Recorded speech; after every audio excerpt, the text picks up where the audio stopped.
There was a time in Anchorage where if you subscribed to both Sunday papers, you got 900 pages of newspaper delivered to your house. We live in a capitalist society, and you need a sort of economic model that can sustain journalism, and that has been eroded to the point of disappearing.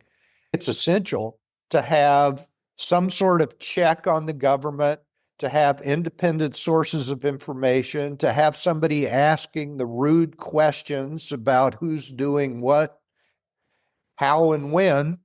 And it's not popular. It's not easy, but it's essential. You do away with real substantial journalism, and your democracy is on very thin ice.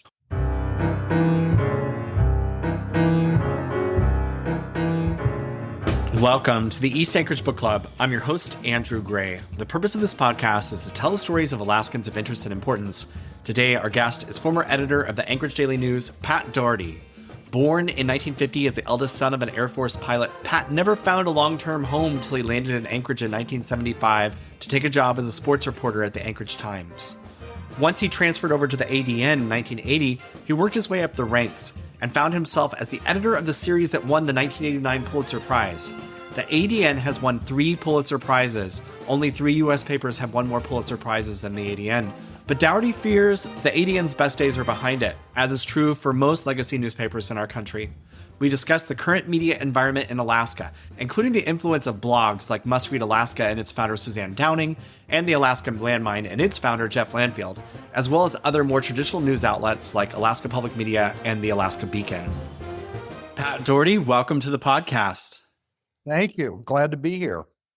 So tell us a little bit about your early life. Well, I was a military dependent. My father was a pilot in the Air Force, and so we moved every 3 years for most of my life. I was born in Houston, lived in North Carolina, Bermuda, Spain, Maine, Oklahoma, Texas, obviously, probably forgetting something, but when I had lived in Alaska for 4 years, it's the longest I'd ever lived anywhere.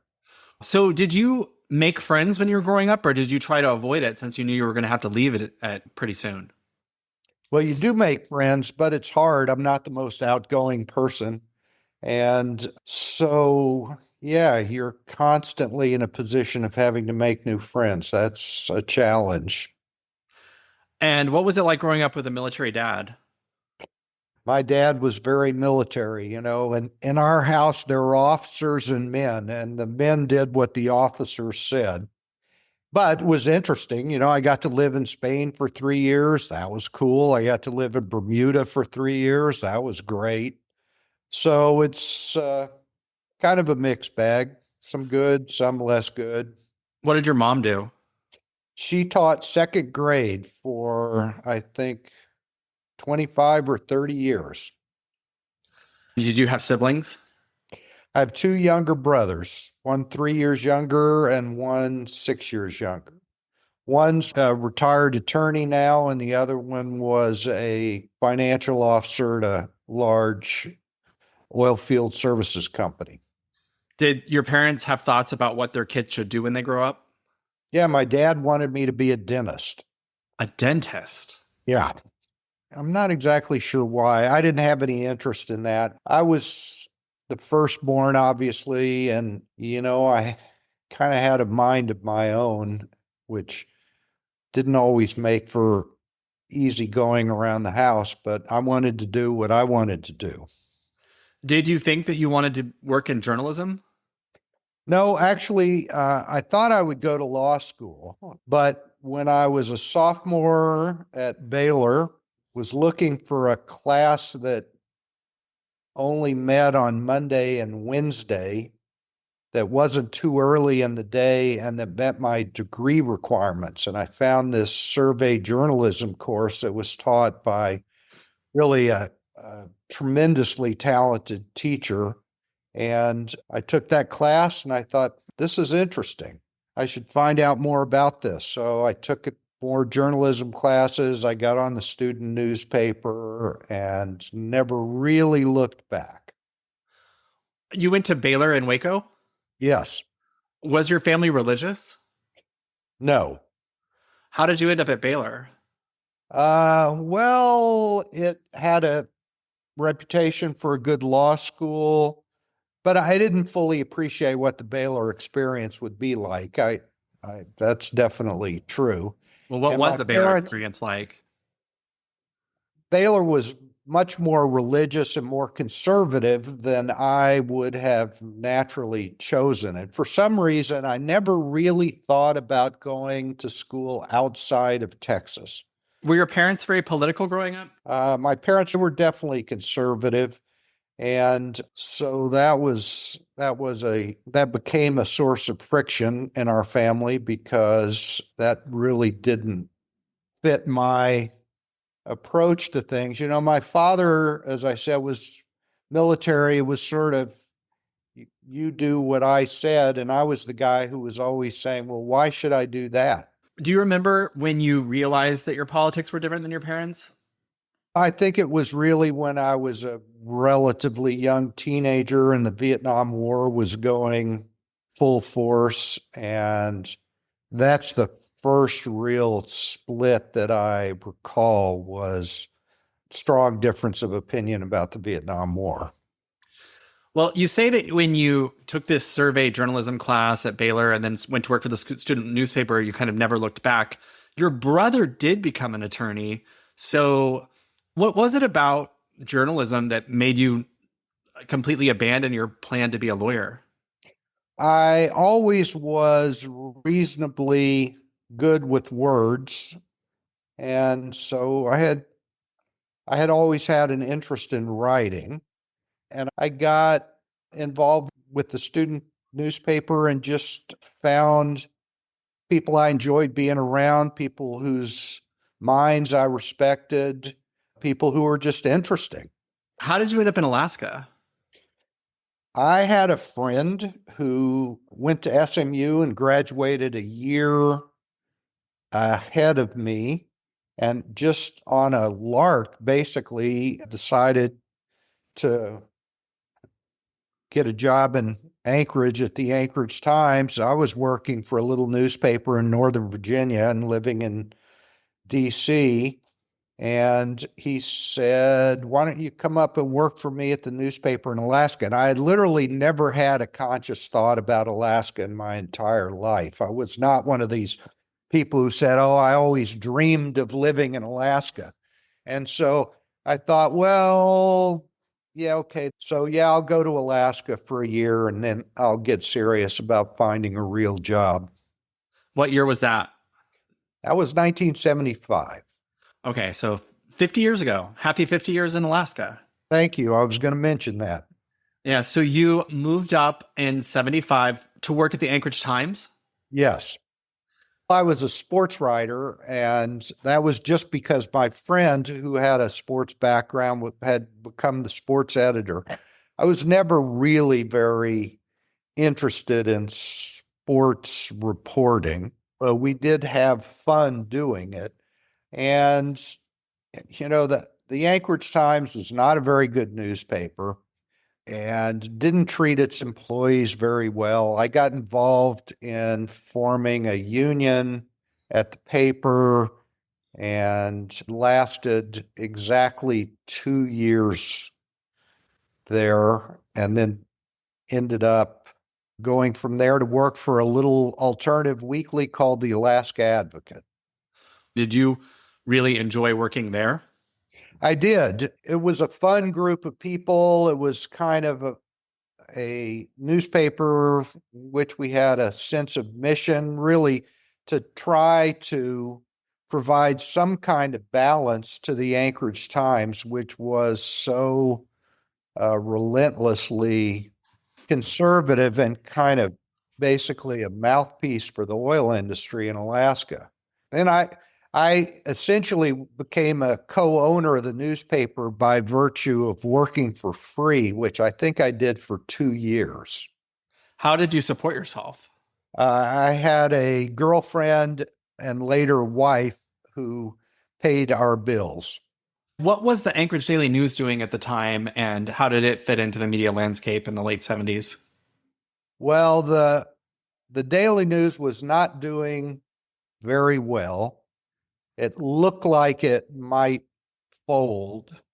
And, Howard Weaver, who had won a Pulitzer Prize at the Daily News and then left to start the Advocate, was a pretty inspirational figure. And so we thought we might become the second paper in Anchorage instead of the third paper. Gotcha. Well, what happened? Why didn't you become the second paper? Because the Daily News was in sufficiently difficult financial times that Kay Fanning went out looking for some investors in the Daily News. And what she ended up with instead was an offer to sell the paper to the McClatchy Company of Sacramento, California. And so McClatchy ended up buying the Daily News, and we could see at the Advocate that we were not going to make it because there was going to be a newspaper war between the Times and the Daily News, and we were going to be the bug that got squashed in the process. So how did you end up at the Anchorage Daily News? Howard went over, got hired at the Daily News, became the editorial page editor, and then the managing editor. I was working as a consultant for the legislature down in Juneau, and the Daily News. While Jay Hammond was governor? Let's see, 79, 80. So who would that have been? I think it's Hammond. Must have been Hammond. That's actually very instructive. So it sounds like your work at the legislature didn't leave a huge impression on you. Well, it was sort of between gigs, and I needed to make some money, and that was really just a kind of 6 or 8 month side trip.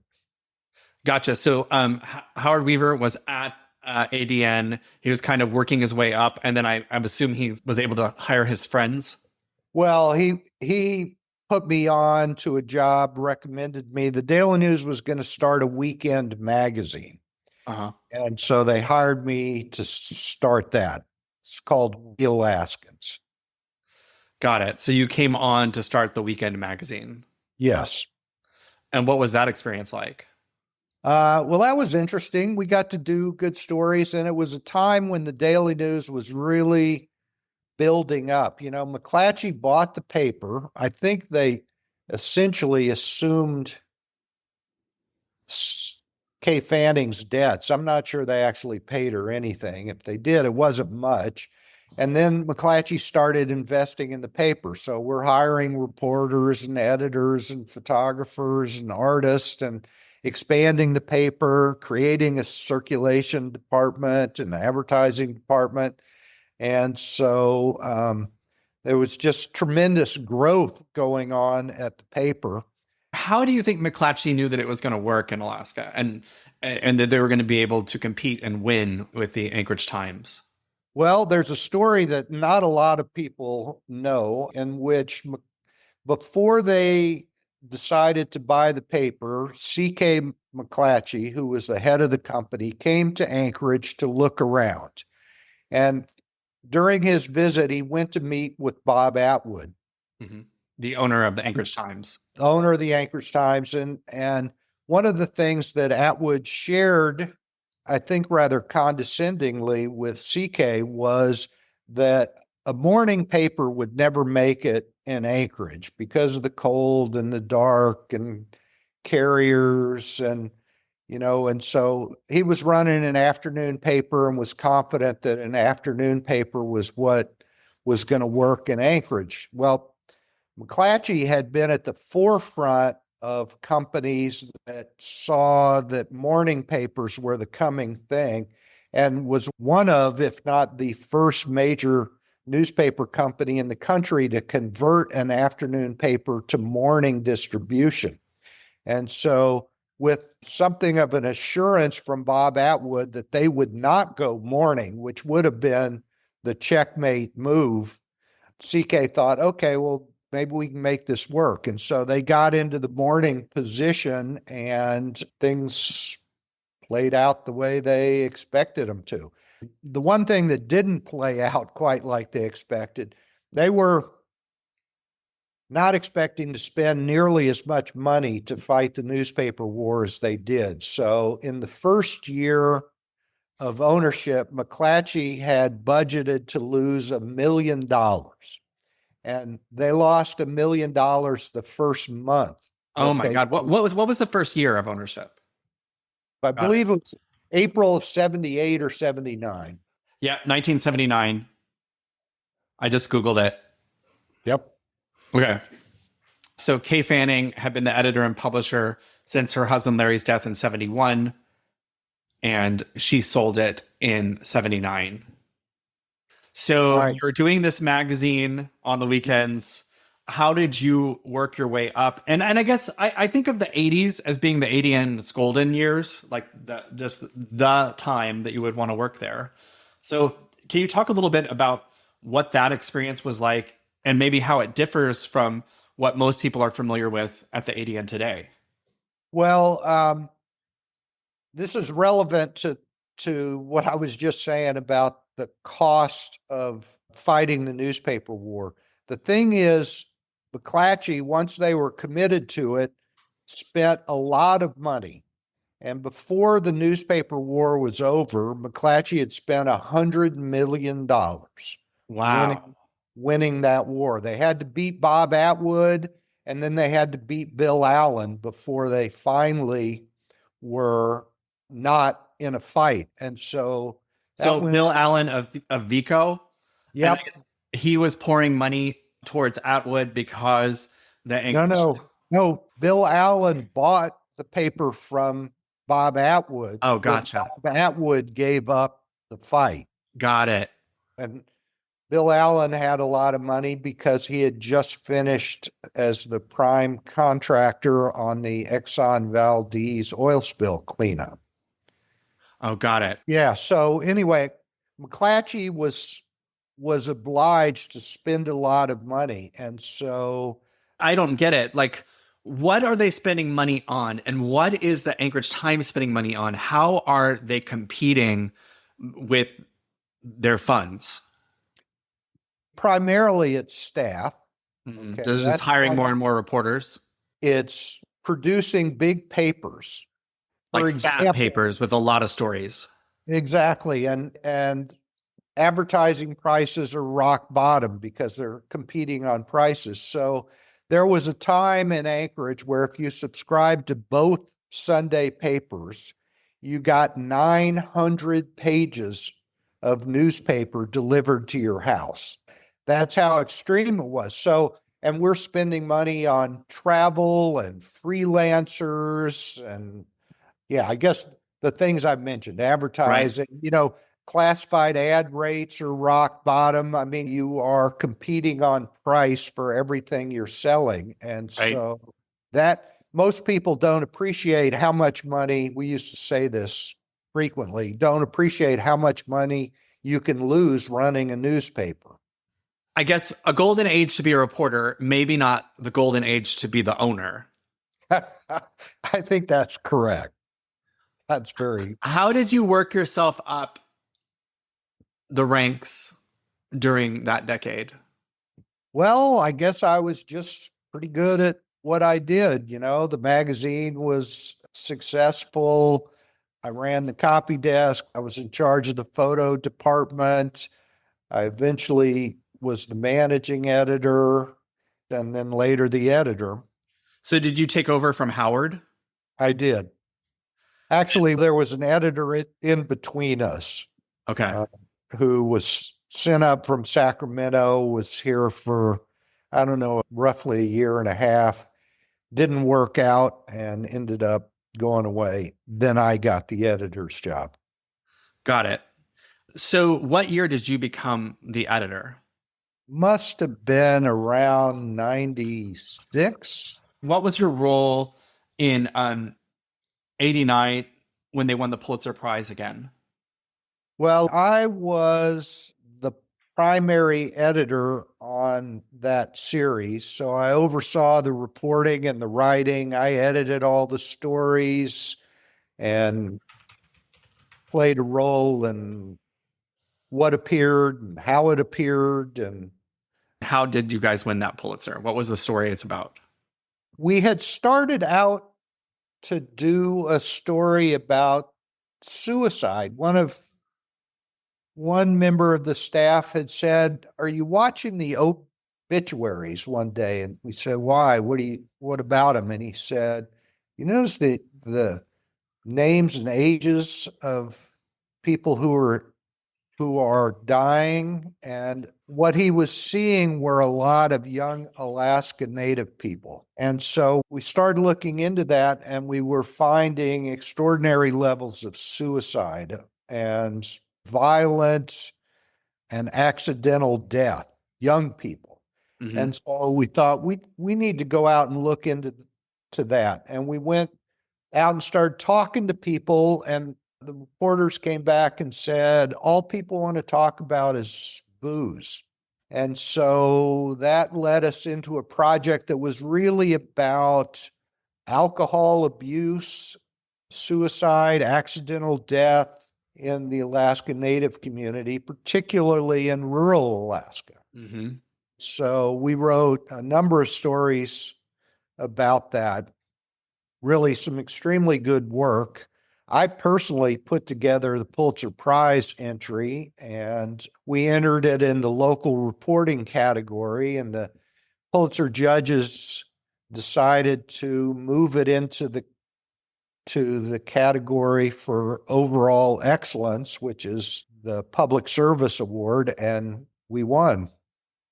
Do you remember the day you won and how you found out?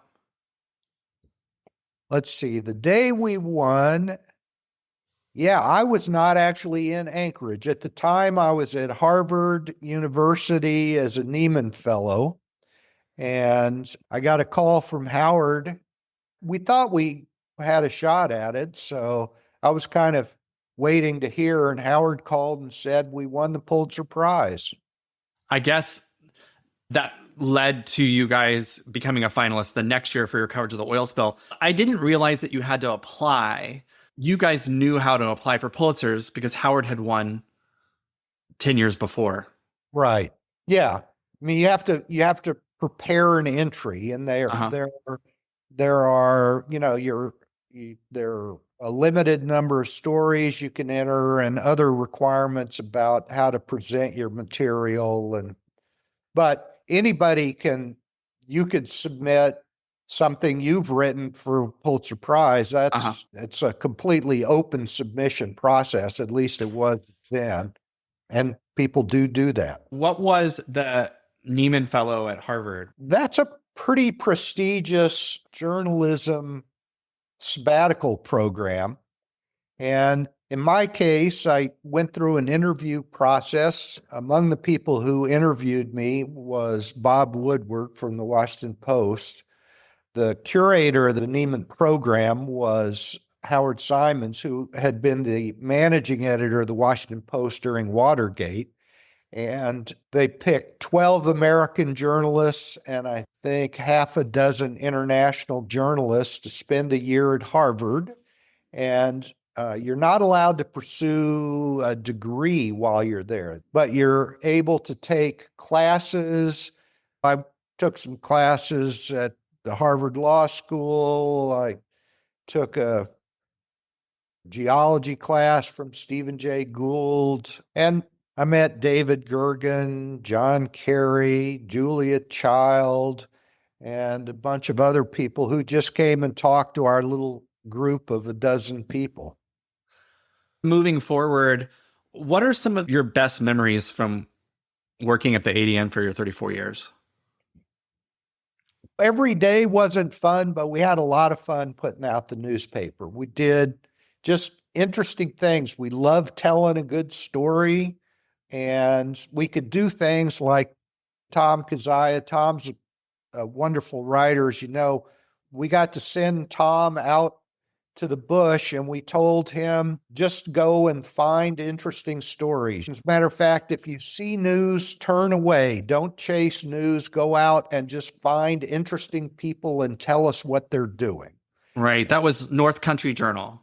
That became North Country Journal. Mm-hmm. And, that's just a kind of privilege you don't really often get to have in the newspaper business. And when the oil spill happened, we bought a boat and had a reporter out motoring around Prince William Sound to cover what was happening. And I would just see interesting things happening around Anchorage. They're rebuilding the Seward Highway and they got these guys up there blasting rock off the cliffs. Go do me a story about the guys who drill the holes and set the dynamite charges. And so our whole goal was just to tell stories that allowed you to understand what it was like to live in Anchorage, Alaska at a certain point in time. In addition to that, we tried to do aggressive, in-depth, investigative reporting about politics and money, especially money in politics. We were the first people to catch Bill Allen giving illegal campaign contributions to legislators. I want to ask about Bill Allen and the Anchorage Times. At what point did that paper fold and why? So I believe the Times under Bill Allen folded in 1992 because Bill Allen had lost, even though he had a lot of money and he had the support of the entire Alaska oil industry, he couldn't maintain the bleeding. And so he tried to buy the paper from McClatchy, and McClatchy said, we're not interested in selling, but if you'd like to get out, we would be interested in buying some of the assets of the paper. And that's what eventually happened. It seems to me that if we hadn't had the competition between the ADN and the Times, that there wouldn't have been this $100 million poured into the ADN, and that you wouldn't have had as many reporters hired who could go out and do these interesting pieces like Tom Kazaya going into the bush and reporting on everything not news. I guess I'm just curious, do you think that there was a loss when the Times folded and the ADN became, the only paper of record? Yeah, I do. And the Anchorage Times got better by the end. It'd been a lousy paper and it became a fairly decent paper. And you're right that it was the competition that drove the spending, that drove the quality of the journalism. The other thing that started to happen, and I can't tell you exactly when that was, but then things started to change in ways that were not going to be good for the future of newspapers.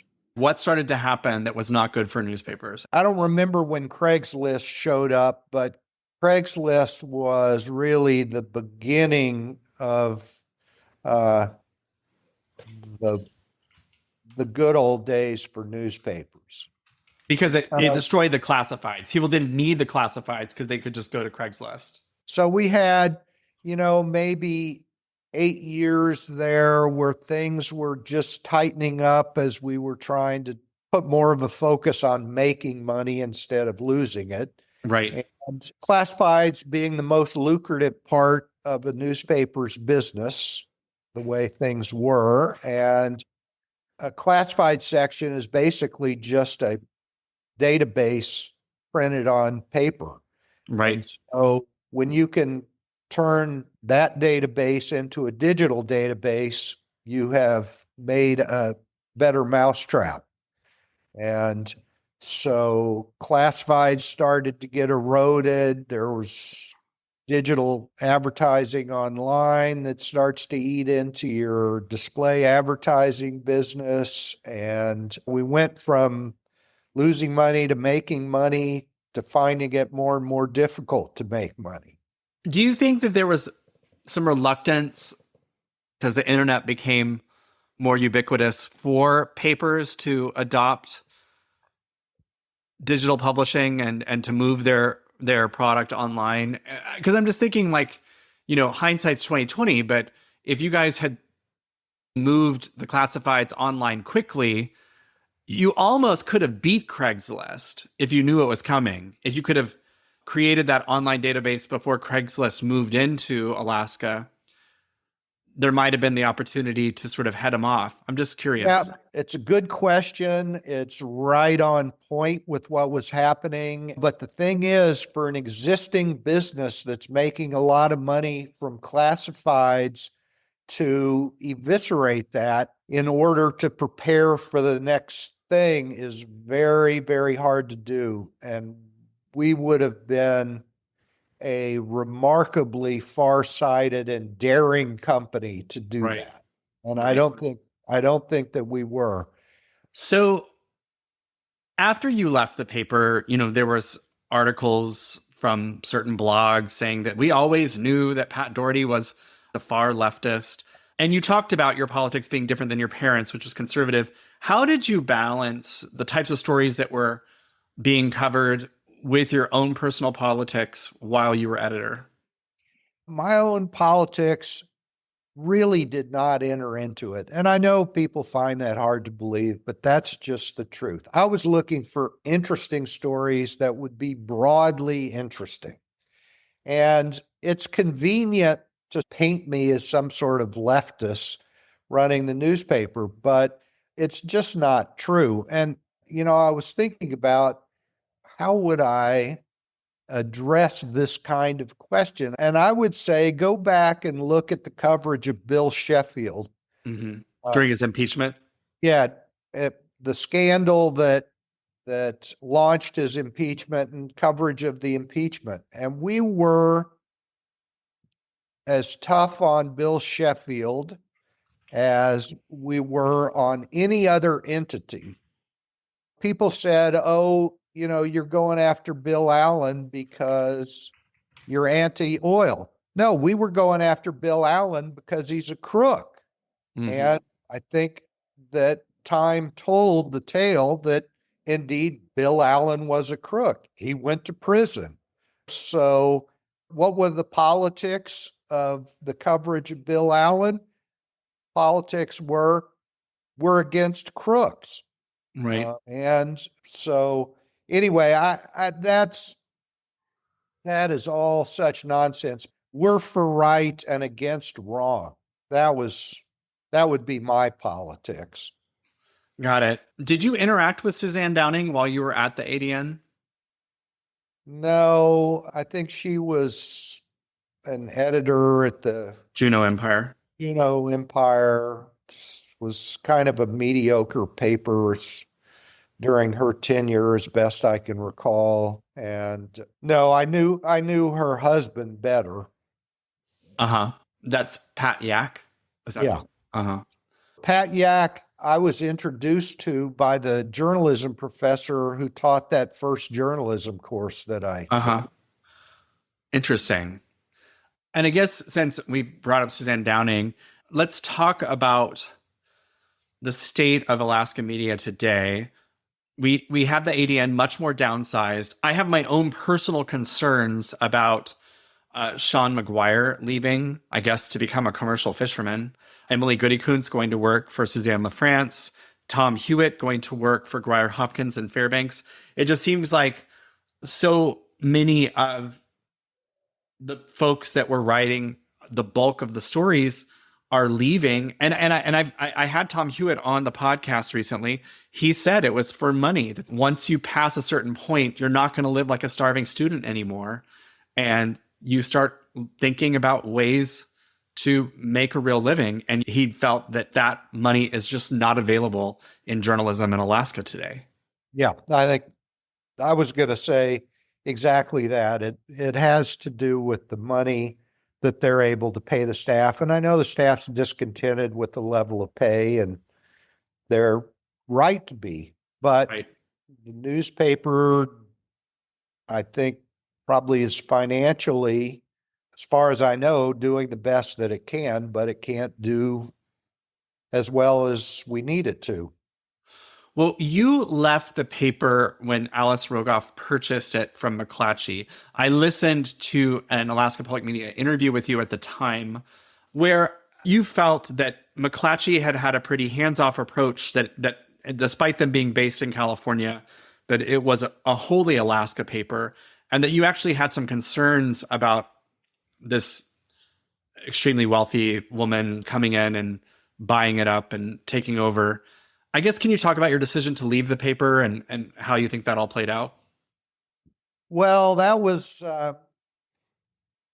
the Alaska Dispatch was this digital news organization. It had a small staff and was running on Alice's money. I think probably by the end, Alice was spending about $1 million a year of her own money to keep it afloat. And they were very full of themselves. Oh, we're the future of journalism.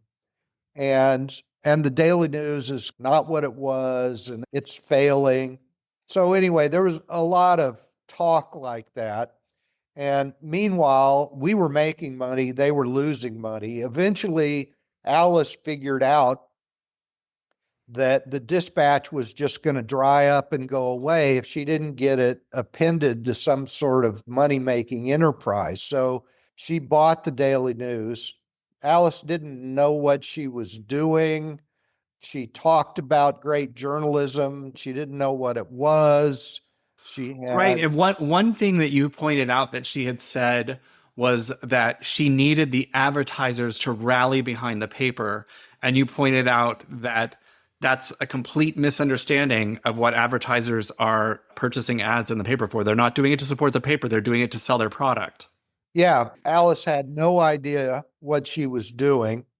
And, it was disappointing to me that McClatchy decided to sell the paper, but you have to understand, Alice offered them way, way more money than the market value of the paper.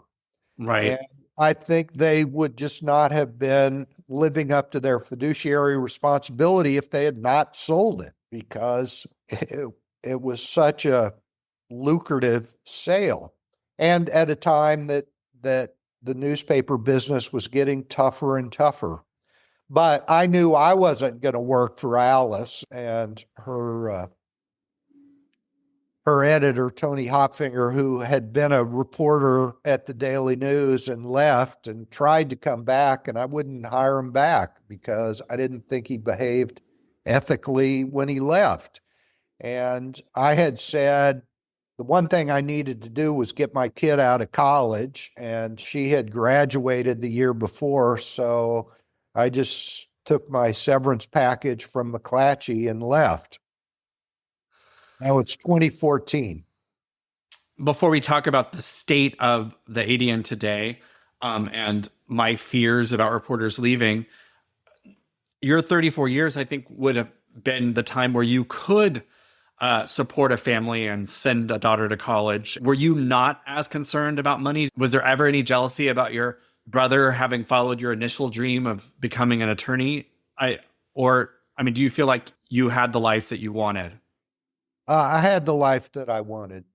And in fact, I got in at the tail end of the really salad days of the newspaper business.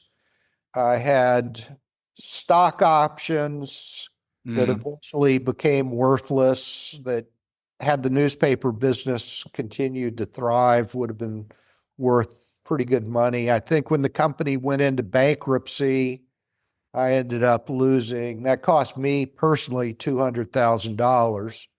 But all that said, still, when things had been good, things had been pretty good. Tom Hewitt talked about how, part of the reason why he left the paper is because it destroyed his marriage. Yeah.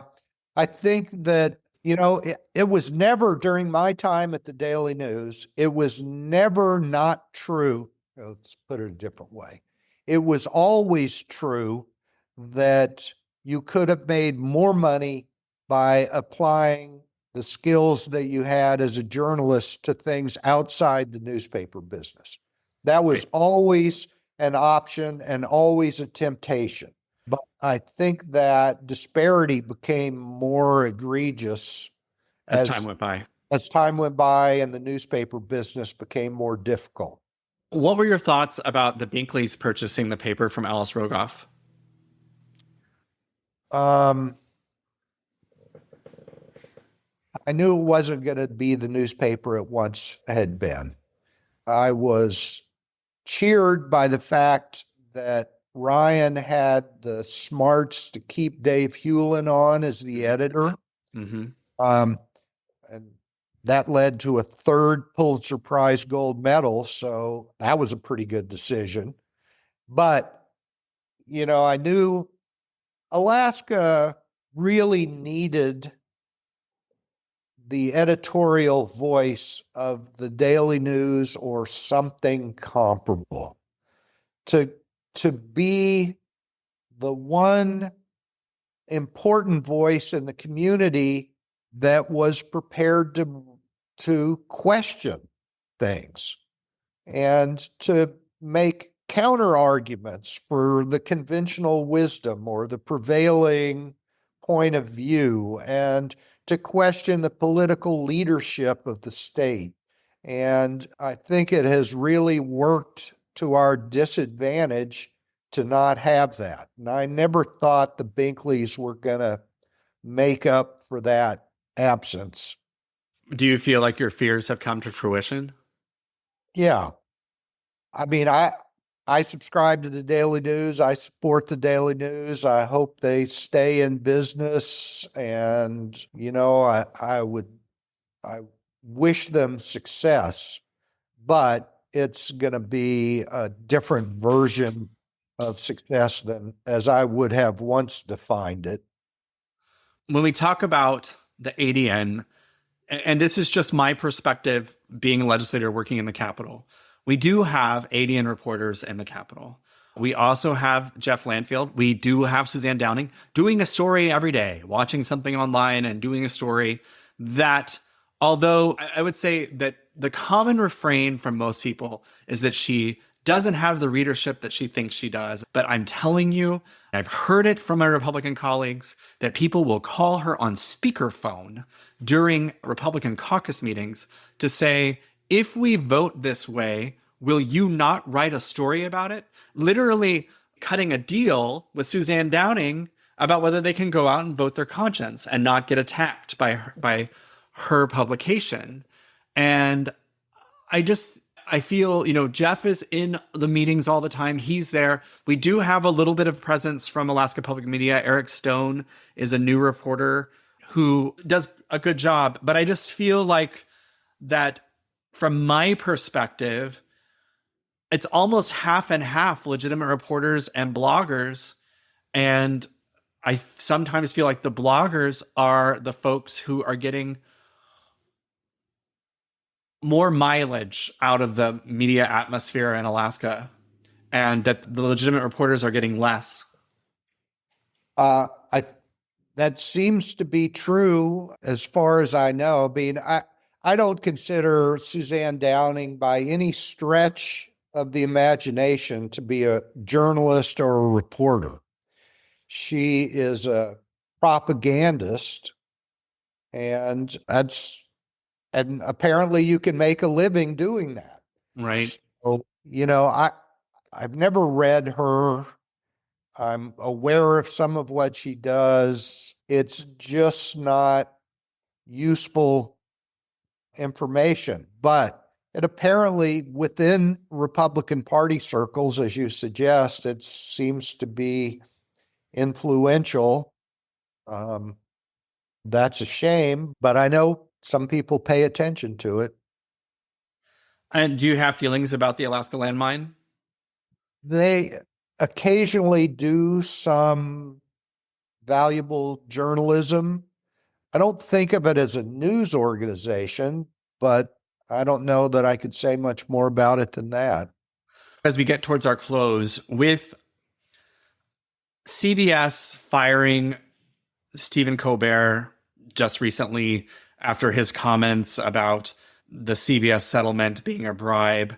The assumption is that rather than taking a case to trial that they would most likely win, it's to their advantage to make Trump like them. And so they'll settle and give him $16 million so that he will rule in favor of Paramount being able to sell to Skydance, do a big corporate sale. And so Stephen Colbert pointing that out and then, getting fired the next day and his show being canceled, actually. They say it's for financial reasons, but it appears that it's related to, wanting to please the emperor and, not speaking out against the president. And that to me seems to be creating an environment. We saw I guess, was it the editor at 60 Minutes that resigned? I think whatever the editor kind of position, they don't call it that in television, but right. Yeah. The executive producer. Yeah. Like Bill Owens resigned, citing a loss of independent decision-making authority within his own program. And my fear is that we have less legitimate journalists working because it really has to be a labor of love. You have to be willing to do a job that pays less than other jobs that you're qualified to do that would pay more. And you're treated like crap. I don't know if you saw the press conference that Dunleavy did in May in Juneau, where he was very confrontational with Sean McGuire from the ADN. Sean held his ground quite well, but the governor was basically shouting at him to explain what a Supreme Court case said. And Sean did it, but it's not the typical press conference. Usually when a journalist asks the governor a question, the governor doesn't shout questions back at the reporter. And then I don't know, I haven't asked Sean about it, but then Sean resigned. So to me, I can't help but think, well, you're getting harassed, you're getting treated poorly, you're not making a lot of money. Who stays at those jobs? And then I wonder what happens when we lose that. Yeah. Yeah, I have huge fears about the future of American democracy.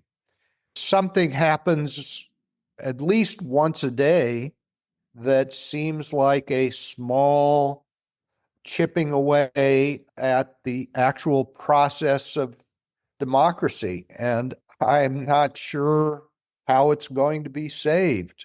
Many people have shown themselves to have much, much less character than I would have thought they had. And frankly, my opinion of humanity is not that high to begin with.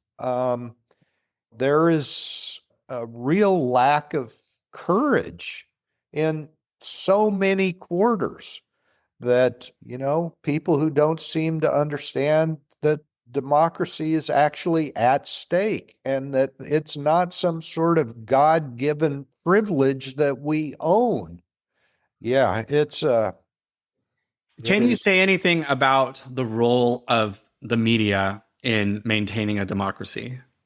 It's essential to have some sort of check on the government, to have independent sources of information, to have somebody asking the rude questions about who's doing what, how, and when.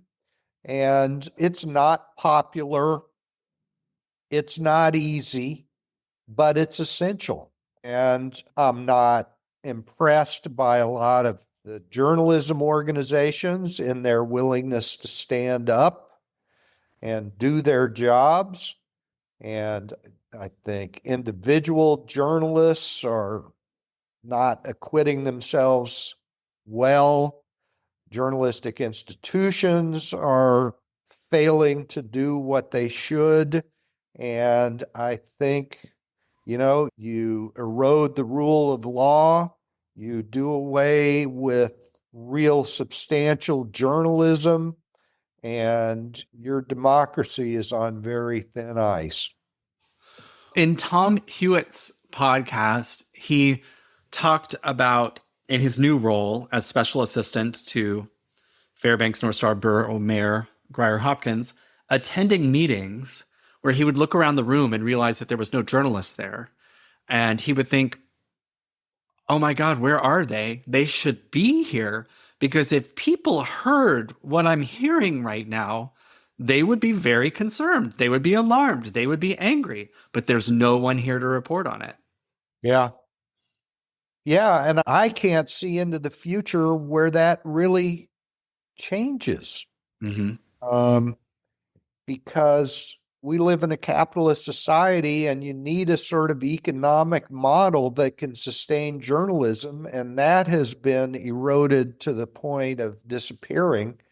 And what is going to replace it? Is Google or Facebook or OpenAI going to produce the sort of system to produce journalism to allow democracy to function? I don't think so. So who is? Where's it going to come from? I can't answer that question. I don't know. What would be your advice to folks like me who see what's happening and are terrified that we're going to lose the very modest semblance of independent journalism that we currently have? Well, I think the place I would start is simply having people buy journalism. Mm-hmm. That at a minimum, it's got to be paid for. Find your news organization and become their customer if you're not already. Hey, one organization we haven't mentioned is the Beacon. And how much do you know about that organization? Not a lot. I was aware of it when things were just getting started. Uh-huh. And I think they have non-profit foundation support. And that may be the best available answer. Yeah, and I feel remiss in not mentioning them. Those reporters are in the Capitol and are doing the work. They are attending the meetings, they're doing the interviews, they're writing stories. Granted, they do 3 stories a day. That's hardly the 900 pages that was landing on doorsteps if you subscribe to the Anchorage Daily News and the Anchorage Times in the late 80s. That's true. I think Dermot Cole does a hell of a job. I consider him essential reading for anyone who cares about what's going on in Alaska. Right. I'm wildly disappointed in the national coverage from our local public radio folks. I think the coverage of our delegation in Washington, of course, the Daily News is not doing anything. And I think that's just awful. Before we close, is there anything that I didn't ask that you were expecting me to ask that you want to talk about? You sent me that clip from Steve Bannon. I did. And I looked at that and it was interesting. Here's a brief clip of Steve Bannon speaking on PBS's Frontline from July 15th, 2025. The title of this Frontline was Trump's Power and the Rule of Law. Here's what we know. If you take power and exert it, this system's not so tough. You know why? They're all gutless cowards. The university administrators, they're not that tough. The big law firms, they're not that tough. The media, look who's cratered. How many times? Look how they're settling with Trump. They're not tough. We're resilient, we're anti-fragile, and we're tough. The people around Trump are battle-hardened, okay? You're not gonna scare us, and we're not gonna stop. And what we know is you guys are a bunch of you will crater. PBS is gonna crater. You don't believe actually at your core in what you're trying to do. And you'll fold, like the law firms, like the universities, like the media, like all of these institutions. You will fold because we're relentless and we're not gonna stop. I agree with about half of what he said. And what I agree with is that news organizations are way too timid, and people generally opposed to the bad things that are happening now have been too timid and not forceful enough and not willing to play hardball the way the anti-democracy people are. I don't agree with him about the high quality of character of the Trump and MAGA followers, I think they're nuts. And I think that's a handicap and will prove to be a handicap in the long run. I think social media is a terrible source of problems that nobody seems to be even talking about trying to fix.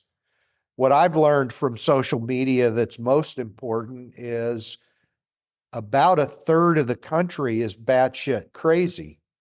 And I never knew that before, but now that I know, I keep thinking about this Werner Herzog quote that I read. I believe it's a legitimate quote, in which he said something to the effect that Americans are going to learn what Germans had to learn the hard way, which is 1/3 of the country is prepared to kill 1/3 of the country while 1/3 of the country watches.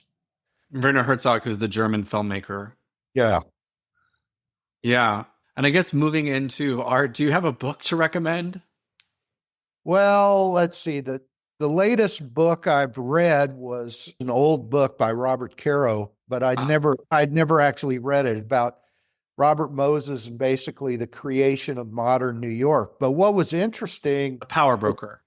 that we're talking about is how unbelievably corrupt New York City was at the time that Robert Moses entered the scene as one of the reformers. Uh-huh. And it bears a remarkable amount of resemblance to what's being done to the national government in the United States today. They recovered from that. Maybe we will. Well, Pat Dougherty, thank you so much for being on the show today. All right. Well, thank you, Andrew. You did an excellent job in this interview. You ask great questions and the conversation really moves along and it's interesting. And I applaud you for that. The one thing I wanted to say to you that I really believe is it's a superpower to ask good questions. And I encourage you to keep that in mind, that just asking questions is making people explain themselves, making them deliver information. You cannot underestimate the power and the value of doing that. Well, hey, thank you so much and have fun down in, where are you? I'm in Cooper Landing. Well, enjoy Cooper Landing and I'll talk to you soon. All right. Keep up the good work. Thank you. Have a good day. Bye. Bye-bye.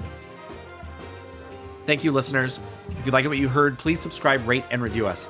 To contact me, email rep.andrew.gray@aklec.gov or call 907-269-0123.